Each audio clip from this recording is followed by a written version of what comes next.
meninggalkan rumah sakit, ya kan? Kategori kabur bukan? Siapa yang nyimpulkan kabur? Yang bilang kabur kan ketahuan. Teman-teman semua yang buat tulisan kabur. Orang siapapun berobat, kalau udah datang malam, mau datang pagi, kalau dianggap rumah itu kan hubungan beliau dengan rumah sakit. Kalau rumah sakitnya udah sembuh atau bagaimana terserah. Kita tidak pernah bilang kabur. Yang bilang kabur kan teman-teman wartawan semua. Beliau sudah meninggal rumah sakit Umi. Subhanallah walhamdulillah wa la ilaha illallah. Kita harus mengakui keputusasaan umat Islam ini dan kesedihan umat Islam di mana-mana melihat kondisinya. Ini memang sudah dikondisikan oleh lawan-lawan kita, baik lewat media cetak maupun media elektronik yang di dalam pemberitaannya selalu memojokkan umat Islam, saudara.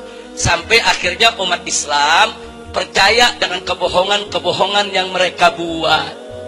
Jangan lupa, kebohongan itu kalau digaungkan terus, akhirnya lama-lama orang anggap benar, saudara.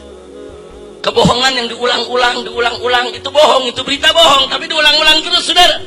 Lama-lama orang anggap benar. Itu yang sedang mereka lakukan terhadap umat Islam. Akhirnya umat Islam di mana-mana banyak putus asa. Umat Islam di mana-mana banyak sedih. Umat Islam di mana-mana banyak merasa lemah. Umat Islam di mana-mana banyak merasa tidak berdaya.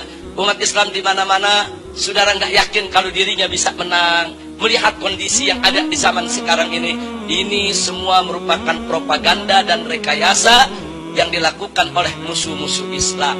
Saya berikan contoh yang enteng saja, saudara. Mari kita lihat bagaimana media membentuk frame pemberitaannya menyudutkan umat Islam tanpa umat Islam merasakan, saudara. Saya kasih contoh. Begitu malam takbiran, banyak masyarakat takbir keliling di kampung masing-masing, saudara. Itu kan untuk menunjukkan kebahagiaan mereka di malam takbiran. Tapi kemudian muncul di televisi berita. Apa beritanya? Saudara, beritanya jalan macet akibat takbiran. Itu beritanya tuh. Jadi beritanya bukan umat Islam bahagia malam takbiran, bukan. Beritanya bukan malam takbiran Allah disucikan, diagungkan, bukan. Bukan, beritanya jalan macet akibat takbiran, saudara. Dia bukan ingin bicara jalan macetnya, dia ingin pojokkan takbiran. Takbiran itu cuma bikin macet jalanan, gak ada manfaatnya. Ini penghinaan yang kita nggak rasakan, saudara. Kita nonton beritanya kayaknya biasa-biasa saja, saudara. Itu menusuk Islam. Ini namanya frame kejahatan media, saudara. Nah, besoknya umat Islam sholat Id, saudara. Sholat Id, karena yang sholat Id banyak, biasanya kalau Idul Fitri, Idul Adha kan lebih banyak dari Jumatan, saudara. Sampai keluar-luar, sampai ke jalanan. Kenapa? Karena perempuan ikut. Nah, kalau Jumatan kan perempuan gak ikut, saudara. Sampai ke jalan-jalanan, sampai buat di lapangan di mana-mana, saudara. Nah, kemudian apa yang terjadi? Nah, kan banyak yang sholat pakai koran, saudara. Nah, begitu pakai koran kan banyak juga yang bawa aqua minum, buang di jalanan, saudara. Nah, kemudian keluar berita, bukan umat Islam bahagia, maaf-maafan di hari raya, bukan. Apa beritanya? Tumpukan sampah setelah sholat Id. Itu beritanya, saudara. Hampir di semua TV, perhatikan aja. Tumpukan sampah setelah sholat Id. Dia bukan mau bicara sampahnya, dia cuma ingin tunjukkan sholat Id itu jorok, kotor, cuma buang-buang sampah di mana-mana.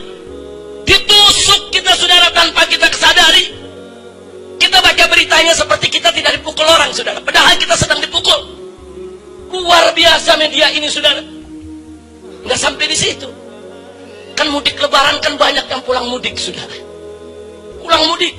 Terjadi kecelakaan di Brebes, terjadi kecelakaan di Cirebon, terjadi kecelakaan di jalan tol, saudara. Ada yang meninggal dunia, saudara.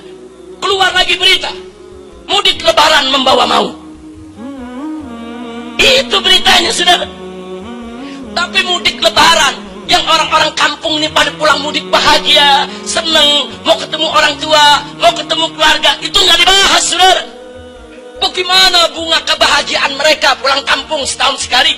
Bagaimana bunga silaturahmi mereka yang mereka bangun setahun sekali? Itu ditutup. Yang dibuka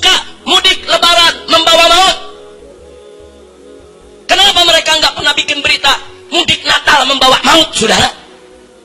Apa di malam Natal nggak ada tabrakan? Apa di malam Natal nggak ada kecelakaan? Apa di malam Natal orang kadang mati gara-gara Natalan? Nggak ada, saudara. Kenapa? Karena yang mereka ingin tusuk bukan kecelakaannya, Islamnya. Masya Allah, kira-kira jelas tidak? Nggak sampai di situ. Kalau nggak ada berita, mereka bikin berita. Saya berikan contoh, saudara. Warung Ibu Saini di Serang, saudara. Nah, jangan lupa tuh, saudara. Orang Banten itu punya tradisi sejak sebelum Belanda datang, saudara. Yang namanya bulan Ramadan tidak boleh ada warung milik siapapun, saudara, yang buka di siang hari bulan Ramadan. Ini tradisi orang Banten. Bahkan bukan di situ saja. Dulu di zaman penjajahan Belanda, Belanda pun nggak boleh buka warung di siang hari bulan Ramadan, saudara. Ini menarik, ini orang-orang Banten ini, saudara. Pokoknya kalau ada yang coba-coba buka, walaupun itu company yang punya, Belanda yang punya, mereka serbu, saudara. Makanya jangan kaget, dulu di zaman penjajahan Belanda di Cilegon, ada gubernur jenderal Belanda melarang penggunaan speaker di musola, saudara. Ngamuk orang Banten, perang, saudara, disembelih itu gubernurnya. Coba kita lihat, saudara, ngelarang speaker, disembelih. Jadi sebelum Tanjung Balai kejadian di Banten udah dari dulu, saudara. Jangan coba-coba ngelarang speaker, jangan coba-coba ngelarang orang-orang selawatan di masjid-masjid, saudara. Sekarang kita kembali ke soal orang Banten, saudara. Jadi sudah tradisi yang ditaati oleh orang-orang Banten, mau ulamanya, mau jawaranya, mau rakyatnya. Pokoknya kalau bulan Ramadan masuk, jangan dagang di siang hari. Maksudnya dagang makanan dan minuman. Nah, tahu-tahu kemarin ada sebuah warung buka. Saudara, begitu buka didatangi oleh Satpol PP, ditunjukkan keputusan wali kota Serangnya, saudara. Nah, supaya warung itu tutup. Selesai tutup, nggak ada masalah. Tahu-tahu datang rombongan wartawan dari Jakarta, saudara. Termasuk yang dari Kompas, saudara, dan kawan-kawan media-media lain, termasuk Metro Mini. Oh, rame-rame meliput, saudara, meliput, didramatisir. Bahkan, saudara, dengan sangat memalukannya, dia bayar itu Ibu Saini, saudara, diminta untuk nangis guling-gulingan di tanah. Mereka shoot, saudara.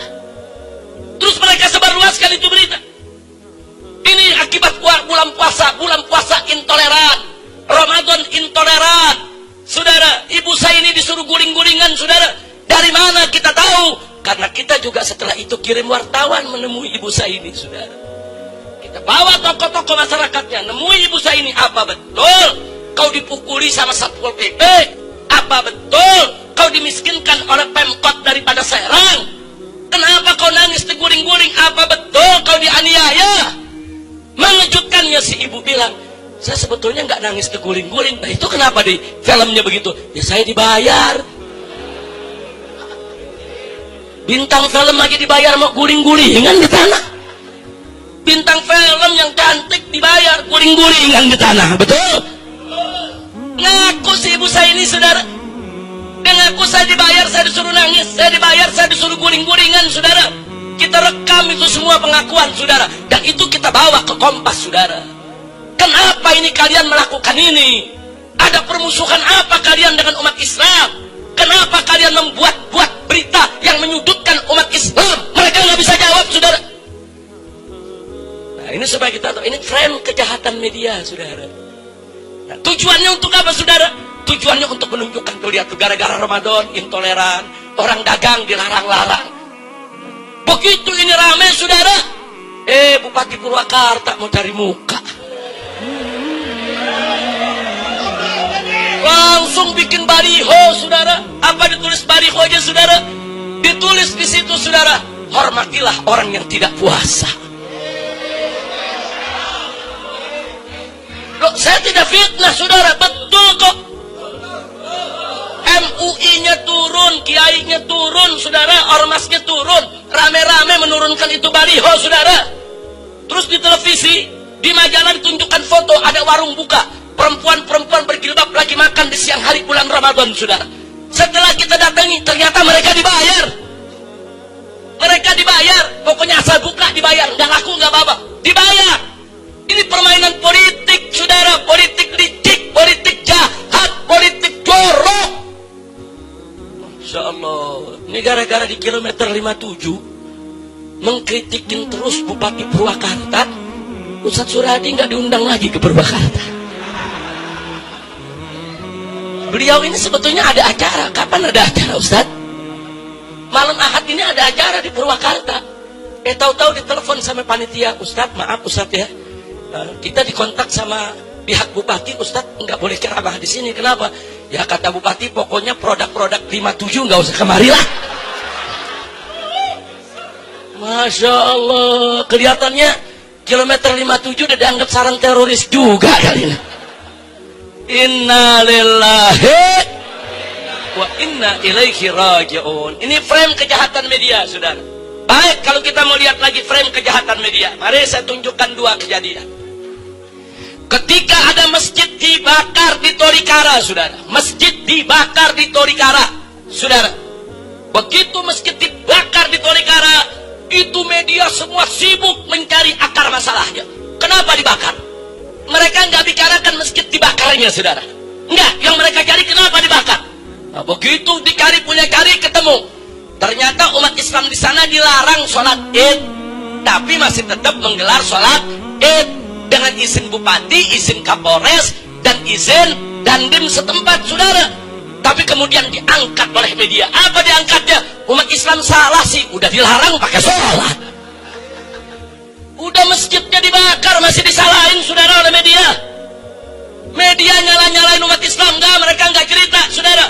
Bagaimana itu mereka yang melakukan penjarahan di toko-toko umat Islam di Tolikara, menghancurkan rumah-rumah warga, membakar masjid, tidak mereka beritakan. Yang mereka beritakan ini gara-gara speaker. Nah, ini speakernya mengganggu orang Kristen di Tolikara, jadi orang Kristen marah. Umat Islam disuruh jangan sholat Id, masih bandel sholat Id. Nah, makanya umat Islam jangan bandel. Semua umat Islam yang disalahin, saudara. Coba lihat. Nggak sampai di situ, pemerintah pun terpengaruh dengan media, saudara. Sampai yang ngebakar masjid diundang ke istana makan siang bersama dengan presiden. Apa ini negeri, saudara? Diundang. Udah gitu diundang berani ngancam depan presiden. Pak Presiden, kami minta 2 orang kami yang ditahan supaya dikeluarkan. Kalau nggak dikeluarkan, kami nggak tahu apa yang akan terjadi nanti. Ini presiden diancam, saudara. Sampai akhirnya sampai saat ini nggak diproses kok. Pembakar masjid, saudara, diundang ke istana, diajak makan bersama, permintaannya dipenuhi. Kenapa presiden melakukan itu? Sebab presiden termakan berita media. Media memposisikan umat Islam yang salah, bukan orang Kristen yang salah. Orang Kristennya ini baik-baik, umat Islamnya yang jahat-jahat. Masya Allah. Baik, sekarang kita pindah ke Tanjung Balai, saudara. Begitu di Tanjung Balai ada kejadian, saudara. Saat adzan sholat isya dikumandangkan, ada seorang warga non-muslim, saudara, dari etnis Tionghoa, perempuan, tidak terima, masuk ke masjid, protes kepada muadzin, masuk ke masjid, protes kepada muadzin dan maki-maki imam, saudara. Saya tanya, kira-kira kalau di Kerawang kejadian begitu diapain itu orang? Nggak jujur, saya mau tanya, kira-kira kita diam apa marah? Nah, jadi kalau orang Tanjung Balai marah, wajar tidak? Mereka marah, saudara. Nah, sebetulnya waktu mereka marah bisa diredam. Kenapa? Karena mereka dibawa ke polisi, didamaikan di polisi. Kalau mereka mengaku salah, nggak ngotot di polisi, nggak terjadi. Tapi begitu di kantor polisi tetap ngotot, tetap merasa benar, umat Islam disalahkan, umat Islam akhirnya marah. Belasan vihara mereka bakar, saudara. Nah, sekarang baik, mari kita lihat berita apa yang diberitakan di TV. Yang diberitakan di TV, saudara, 9 atau 11 vihara dibakar oleh umat Islam, toko dijarah, rumah dijarah, itu yang diberitakan, saudara. Tapi soal bagaimana si kafir melarang azan, menolak speaker, memprotes umat Islam, tidak diberitakan, saudara. Yang diberitakan ada penjarahan, Umat Islam menjarah toko-toko, umat Islam merampok, umat Islam membunuh, umat Islam membakar vihara-vihara. Nggak ada ngejelasin kenapa itu terjadi, saudara. Umat Islam diposisikan lagi sebagai bajingan, sebagai penjahat, saudara. Pembakar masjid dari Irian diundang ke istana. Apa ada pembakar vihara dilakukan oleh umat Islam diundang ke istana? Oh, langsung presiden bersuara keras, saudara. Kapolri bersuara keras, Menko Polhukam bersuara keras, tindak, tangkap semuanya. Kenapa di Tolikara nggak begitu, saudara? Nah, jadi di sini saya ingin menyampaikan kepada Anda, lalu kenapa umat Islam di mana-mana diam? Karena sudah termakan media. Mereka pikir benar umat Islam yang salah, umat Islam yang jahat, umat Islam yang bandel. Nah, karena udah dibentuk oleh media begitu, akhirnya umat Islam terima mereka disalahkan. Ini yang tadi saya katakan, sudah dibentuk untuk kita nih merasa hina, rendah, merasa kita nih bodoh, merasa kita nih sudah ada di bawah mereka, saudara. Inna lillahi wa inna ilaihi raji'un. Jadi supaya Anda tahu, ini media frame-nya jahat terhadap Islam. Dan media ini, saudara, menentukan opini umum dan dia bisa mempengaruhi kebijakan. Karena di Irian, di Papua waktu itu, media semua nyala-nyalain umat Islam. Akhirnya, saudara, JK selaku wakil presiden ikut memberikan pernyataan menyalahkan umat Islam. Nah, karena dianggap yang bukan Islamnya tidak salah, akhirnya presiden mengundang mereka, saudara, untuk datang ke istana. Kenapa presiden dan wakil presiden melakukan itu? Karena mereka terpengaruh dengan frame yang dibentuk oleh media. Begitu juga di Tanjung Balai, saudara. Nah, kenapa sekarang pemerintah termasuk JK lagi-lagi menyalahkan umat Islam, menyalahkan speaker yang ada, saudara? Nah, kenapa itu terjadi? Karena termakan oleh berita media.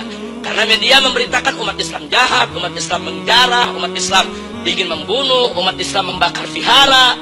Karena umat Islam diposisikan dalam posisi yang buruk, akhirnya wakil presiden ikut menyalahkan umat Islam tanpa mengetahui akar masalahnya. Inna lillahi wa inna ilaihi raji'un.